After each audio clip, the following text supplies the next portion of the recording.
Oke, kembali lagi bersama saya di Villa dan kali ini saya ada informasi yang sangat menarik sekali untuk kita bahas bersama Mirsa, di mana ketika Najwa Shihab ya itu menjadi saksi atas apa yang terjadi pada Jokowi, yang mana rumahnya itu selalu didatangi ribuan masyarakat yang cuma hanya ingin bertemu dengan Pak Jokowi, Mirsa. Di mana sebelumnya masyarakat yang berbondong-bondong ke rumah Pak Jokowi ya itu kan dicap sebagai settingan atau bayaran. Kira-kira seperti itu, Mirsa.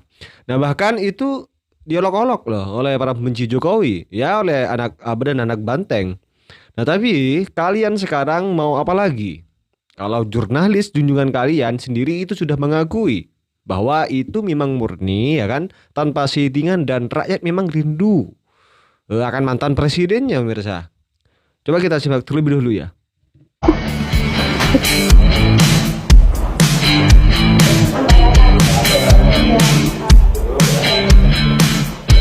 Rasanya ini pemandangan yang hampir setiap hari kita lihat di kediaman pribadi Pak Jokowi.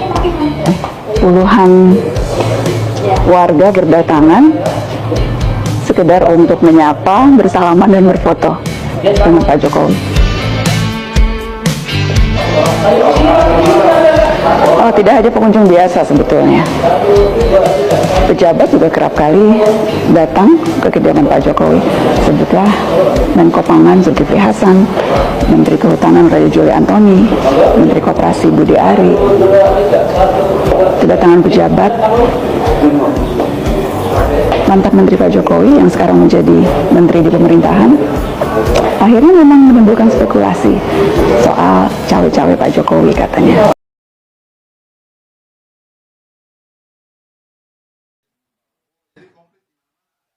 Nah, tentu ya Pak Adian pernah menjadi pendukung berat Pak Jokowi, ya kan? Dan semua publik tahu. Iya kan? Nah, itu punya potensi juga untuk mengadu domba Pak Karni. Maksud saya gitu. Punya potensi juga untuk mengadu domba. Kalau misalkan tagar adili Jokowi ini dibiarkan tanpa ada pembuktian yang jelas, maka aparat harus bertindak. Aparat harus bertindak. Iya, itu pesan yang harus ditegaskan kepada semua pihak, karena hal-hal semacam ini nggak boleh dibiarkan. Apalagi nggak ada ujungnya.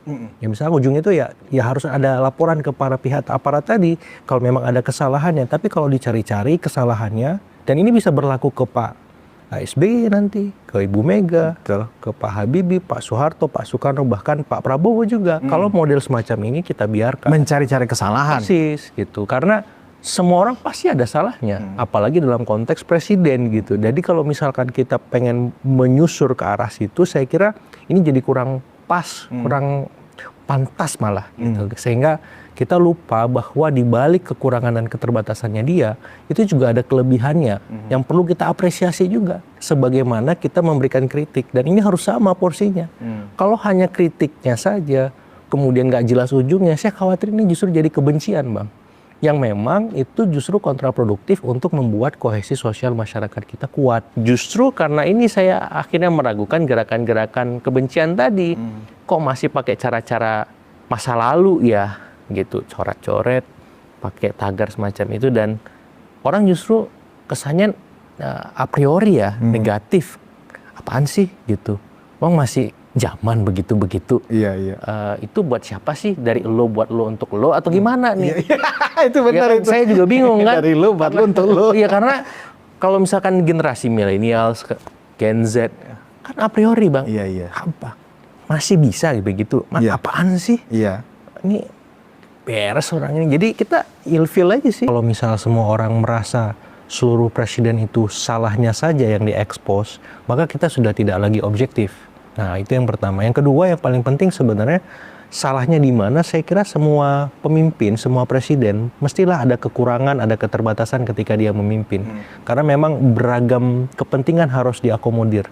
Beragam macam latar belakang, suku, agama, ras, dan seterusnya itu yang harus dia pahami. Nggak mungkin bisa sempurna kan. Nah, kalau misalkan tagar adili Jokowi ini dibiarkan tanpa ada pembuktian yang jelas, maka aparat harus bertindak. Aparat harus bertindak. Iya, itu pesan yang harus ditegaskan kepada semua pihak, karena hal-hal semacam ini nggak boleh dibiarkan. Apalagi nggak ada ujungnya.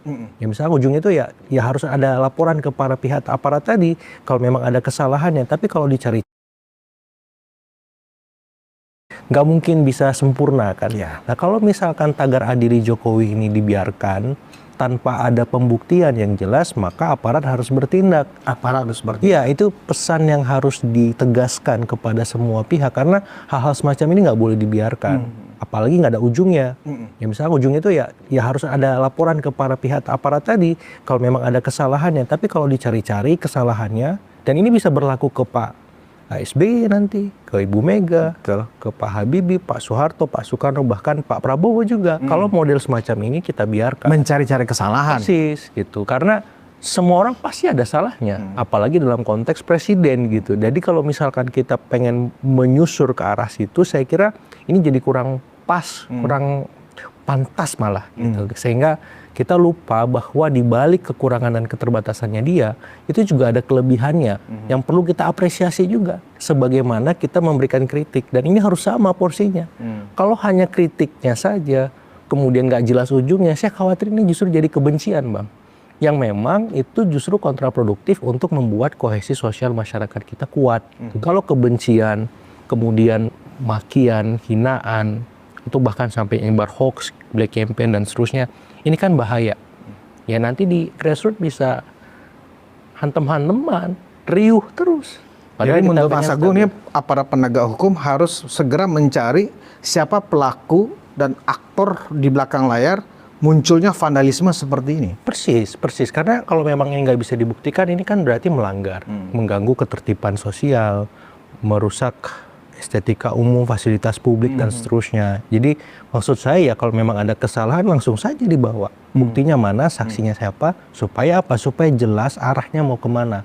Dan kita nggak ada sangka, prasangka, praduga yang nggak perlu gitu. Karena energi kita ini banyak untuk hal-hal yang lebih besar dan sekarang ada di depan mata kita kan. Iya. Dan harus kita respon seperti itu. Kalau misalnya Pak Jokowi itu dianggap salah secara politik, ya Iya. kan, hukumannya juga harus secara politik mestinya. Betul. Misalnya yang gampang kita tahu, hukuman secara politik untuk seorang tokoh gitu ya, bahwa untuk next election misalnya ya kan, untuk pemilihan berikutnya, orang-orang anggaplah orang-orang yang di-endorse misalnya, entah anaknya atau orang lain yang di-endorse-nya, tidak dipilih lagi kan. Sesederhana itu sebenarnya, tanpa harus melakukan semacam karakter assassination seperti ini. Gimana menurut Mas Agung? Budaya seperti ini, cara untuk memberikan semacam edukasi politiknya kepada kelompok-kelompok yang selalu menamakan dirinya kelompok-kelompok kritis. Menurut saya ini bukan lagi kritis sepertinya. Ya, kritisme itu ada tempatnya. Betul. Ada waktunya, ada momennya, ada sarana dan cara-caranya yang kita lihat sebagai bagian kita berdemokrasi. Nah, vandalisme yang hari ini merebak di beberapa tempat menurut saya bukan cara yang pas dan pantas untuk bangsa sebesar Indonesia, Bang. Jadi kalau misalkan mau memberikan hukuman politik seperti Abang bilang, ya eksekusi yang paling real dan konkret itu ya setiap pemilu, pilkada, atau asumsikanlah ada Mas Gibran sebagai wapres. Betul.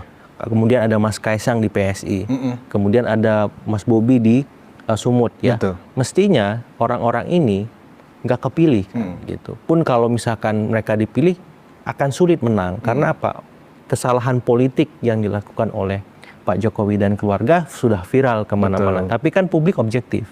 Oh itu kurangnya beliau, tapi juga ada sisi lebihnya. Jangan-jangan sisi kurang dan lebihnya ini ditakar sama publik dan masyarakat luas tadi bahwa masih ada sisi-sisi yang lebihnya itu lebih dominan. Nah saya kira ya kita harus memberikan tempat juga untuk itu. Yang kritis juga kita berikan tempat, tapi caranya ada. Ujaran-ujarannya justru yang misalkan kebencian, hoax, fitnah, dan hal-hal yang kontraproduktif lain. Nah itu yang kita tidak inginkan. Demokrasi kita nggak bisa dibangun dengan hal-hal negatif, hal-hal yang kontraproduktif semacam itu, Bang. Kritik bagus, saran, masukan nggak masalah. Tapi kalau sudah bumbunya over gitu, akhirnya ujungnya nggak jelas, ya ini bahaya gitu. Nah sehingga kalau misalkan ingin melakukan penghukuman pada Pak Jokowi sebenarnya bisa juga dilakukan sekarang. Mestinya rumah Pak Jokowi itu sepi, Bang. Iya. Mestinya media nggak mau meliput Pak Jokowi. Mestinya elit nggak akan pernah anjang sana lagi ke sana. Tapi ternyata sebaliknya. Berarti apa? Berarti media, berarti publik, elit objektif melihat ada sisi baiknya dari Pak Jokowi. Dan itu dibutuhkan juga oleh bangsa kita untuk membangun negeri ini. Nah, artinya apa? Artinya ada loh sisi positifnya selain sisi negatifnya tadi. Nah, yang kritikus tadi, yang teman-teman berseberangan harus melihat ini juga. Sehingga apa? Sehingga seimbang, proporsional, profesional, mengkritiknya objektif.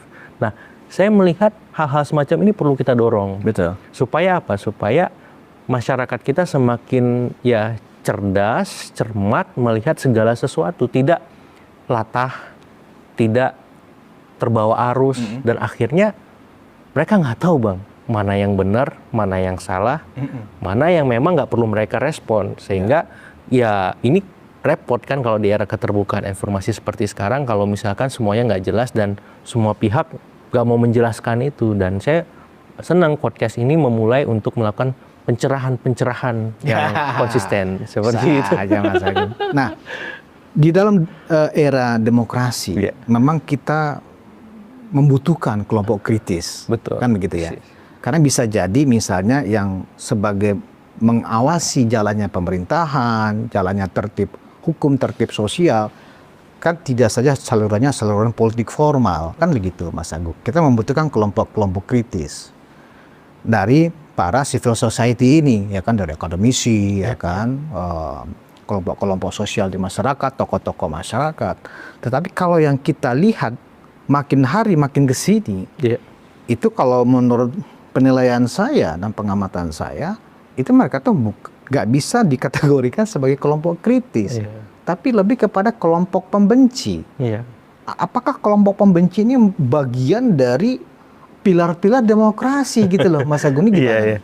Iya, kalau kritis demokrasi menjadi niscaya butuh Bang, seperti yang Bang sampaikan. Karena apalagi sistem politik kita sekarang mayoritas di parlemen sudah dikuasai oleh pemerintah gitu. Tersisa PDIP di sana. Jadi kita butuh alternatif, butuh referensi berbeda sehingga bisa melihat secara utuh setiap kebijakan yang diambil oleh pemerintah. Dan ini positif. Tapi kalau sudah pembenci, ya, ini jadi negatif. Kenapa? Karena yang ada arahan-arahan yang menghancurkan tatanan yang ada, Bang. Bukan hanya soal demokrasi kita, konstitusi kita, tapi juga kehidupan masyarakat secara keseluruhan. Ini bahaya. Nah, kalau sudah semacam ini, nah ini harus ditindak, nggak boleh dibiarkan, nggak boleh dikasih nafas kalau saya. Karena apa? Karena kita lebih membutuhkan kritik timbang kebencian, Bang. Kalau ini dipupuk terus dipelihara, ini kan menjadi bahaya yang suatu waktu bisa menjadi bom besar yang meledak dan menghancurkan semua yang kita bangun dari awal. Nah, saya nggak mau. Karena apa? Karena cost-nya terlalu besar. Dan bagi mereka yang over, istilahnya membenci ataupun menyebar fitnah, hoax dan seterusnya itu, ya saya kirimkan pesan, sudahi. Ya, cari aktivitas yang lebih bermanfaat lain supaya apa? Supaya negeri ini semakin lebih baik. Ya, karena kalau ekspresi berupa vandalisme dilakukan, pertama merugikan kepentingan orang, ada properti orang yang dirusak kan begitu. Tidak indah lagi. Tidak indah lagi. Dilakukan secara diam-diam di tengah malam tanpa izin dan seterusnya. Dan kemudian kalau dibaca oleh orang-orang yang kurang memahami, ya kan? Bacanya kan letterlux aja. Betul. Dan ketika dibaca oleh orang yang termasuk kategori pro dan kontra, bisa jadi ketika itu adili Jokowi misalnya. Buat orang yang memang tidak memilih atau tidak suka dengan Pak Jokowi, ya kan? Ya memang itu ada trackingnya gitu loh. Wah, paten ini benar ini gitu loh. Nah, bagi yang sebaliknya, wah ini zolim dan seterusnya. Apa yang dikatakan Mas Agung tadi, merusak kohesi sosial di tengah masyarakat. Kalau ini tidak segera ditertibkan, ya kan? Ini menjadi gejala yang buruk. Bahkan, apakah Mas Agung melihat ini bukan lagi bagian dari pilar-pilar demokrasi, tapi justru adalah semacam benalu, mungkin ini adalah rayapnya demokrasi, parasitnya demokrasi, atau lebih kejam lagi misalnya ini tikus-tikus demokrasi yang selalu menghabisi dan menggerogoti. Gimana menurut Mas Agung ini? Iya, ya tadi kalau misalkan ini dibiarkan bahaya, dan sebenarnya salurannya kan banyak. Kalau ingin tadi mau melaporkan ke hukum, para pihak di aparat hukum kita ada salurannya. Mau berdemonstrasi juga ada waktunya, ada mekanismenya. Mau mengkritik di sosmed juga bisa gitu.